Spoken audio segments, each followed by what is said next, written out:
My name is David Arnold, and in this presentation, I will be walking you through my survival analysis project using the developer's milestones dataset.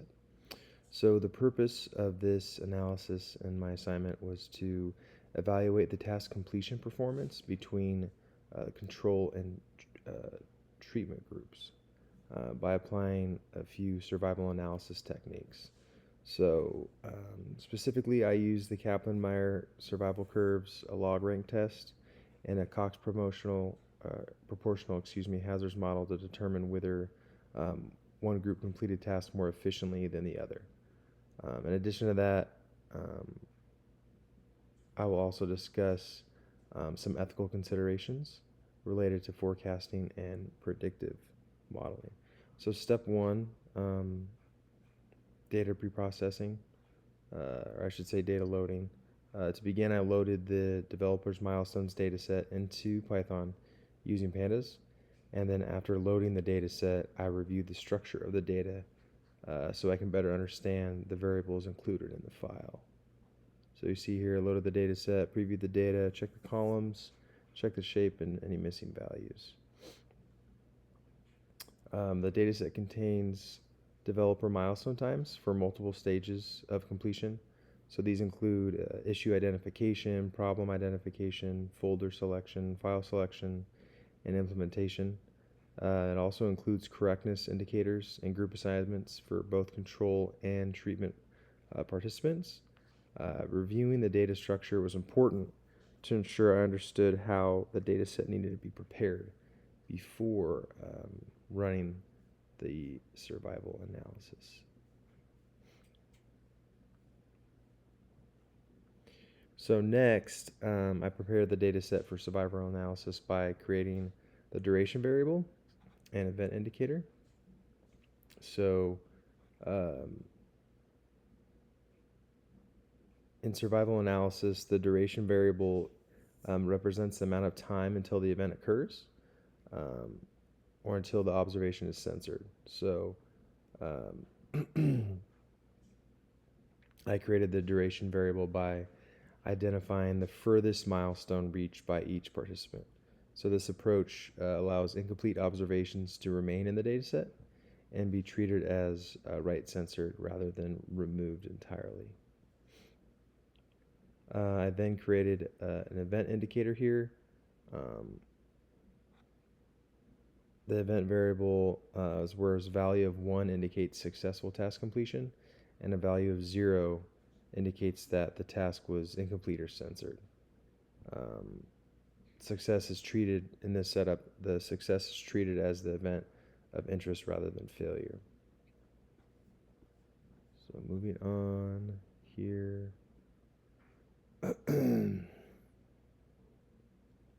So after preparing the duration and event variables, I separated the data set into control and treatment groups here in this cell. This is so their survival experiences could be compared. So this allowed me to compare the outcomes between the two groups independently during the next step, which is the Kaplan-Meier and log rank analysis. So moving on to the Kaplan-Meier survival curve. This is my code for that. So I generated the Kaplan-Meier survival curves for both the control and treatment groups. The curves estimate the probability of surviving, or with this dataset's case, the probability of not yet completing the task over time successfully. In this analysis, a lower survival curve shows that they completed the task faster, while a higher survival curve indicates slower performance. So looking at the graph here, the blue is the control group and the orange is the treatment. The treatment group's curve remains slightly below the control group's curve for pretty much a good portion of the study period. This could suggest that the treatment group completed tasks somewhat faster than the control group. But with that being said, the treatment group appears to perform slightly better visually looking at this graph. But the curves also remain fairly close together throughout the majority of the timeline here. This indicates that the difference between the groups may not be exponentially large, fairly similar, I should say. So moving on to the log rank test. So this log rank test here, log rank test is used to see if there's the difference between the control and treatment groups, survival curves, see if they're statistically significant. So the log rank test compares the two experiences over time and determines whether any differences are statistically meaningful. So moving on down here after my code, it produced a p-value of 0.39. So since this value is greater than the standard significance threshold of 0.05, the results indicate that there is not a statistically significant difference between the control and treatment groups. So this means here that although the treatment group looks like it's performing somewhat better visually on the curve, the log rank test shows that the difference is not large enough to conclude that the treatment group truly outperformed the control group. So moving on after the log rank test to the Cox proportional hazards model. This step here is where I fitted a Cox proportional hazards model using group membership as a primary predictor. The Cox model helps estimate the hazard of successful task completion while measuring how group membership impacts the rate. So in order to use group membership in the model, I converted the group into binary form, where the control group was coded as 0 and the treatment group was coded as 1 here. The Cox model produced a hazard ratio of 1.86 for the treatment group. So this shows that the treatment participants had an 86% higher hazard of successful task completion compared to the control group. This means that they completed tasks at a faster rate. So, although it looks like, again, referring to, it looks like the treatment group outperformed the control group, the p-value associated with this predictor was 0.40 over here. This would indicate that the result is not statistically significant. So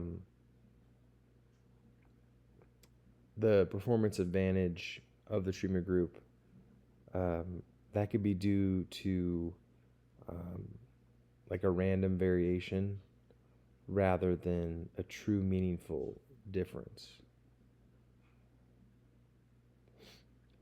So moving on, after going through the Kaplan-Meier curve, log rank test, and the Cox proportional hazards model, kind of just summarizing everything here. So the findings suggest that the treatment group performed somewhat better in terms of completion speed for their tasks, but the statistical tests, they don't provide enough evidence to conclude that the difference is very significant. So one limitation of this analysis is the sample size. It's only 26 observations. So when you have a small sample size, it has a chance to reduce statistical power and can make it more difficult to see any significant differences if they do exist. Another limitation I'd want to bring up is that the Cox proportional hazards model assumes proportional hazards over time, meaning that the hazard ratios remain constant throughout the study period. If this assumption is violated, the model interpretation has a chance of being less reliable. Moving on to an ethical reflection on the assignment and survival analysis. Um, so when you're working with predictive models and these forecasting techniques, ethical considerations are critical. Um, Forecasting results like this, they can affect businesses, managers, employees, stakeholders, investors.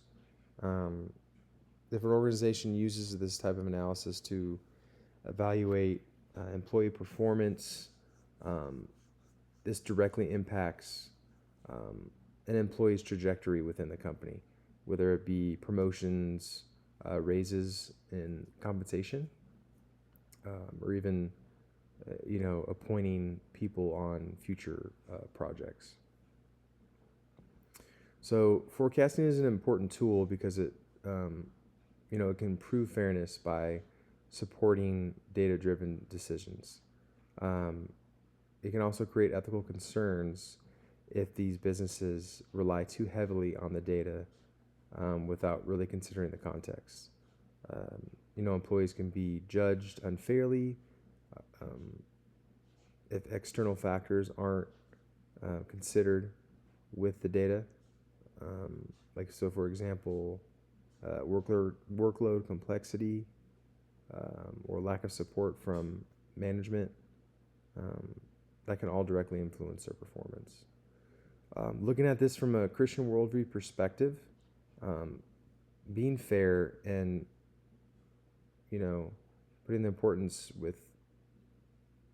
putting an importance to handling things with human dignity, um, that should always remain a central point with decision making. People and employees, they shouldn't be viewed as just numbers or metrics. They're people, and they have value that goes far and beyond just their performance statistics. So to support transparency and fairness, I did my best to clearly define all variables, explain my methodology, and acknowledge some limitations in the analysis. Moving on to my wrap-up conclusion. Survival analysis in this assignment really provided a useful way to compare task completion performance between the two groups, control and treatment. While the treatment group appeared to complete tasks somewhat faster, the statistical testings, like the log rank test, did not show a significant difference between the groups.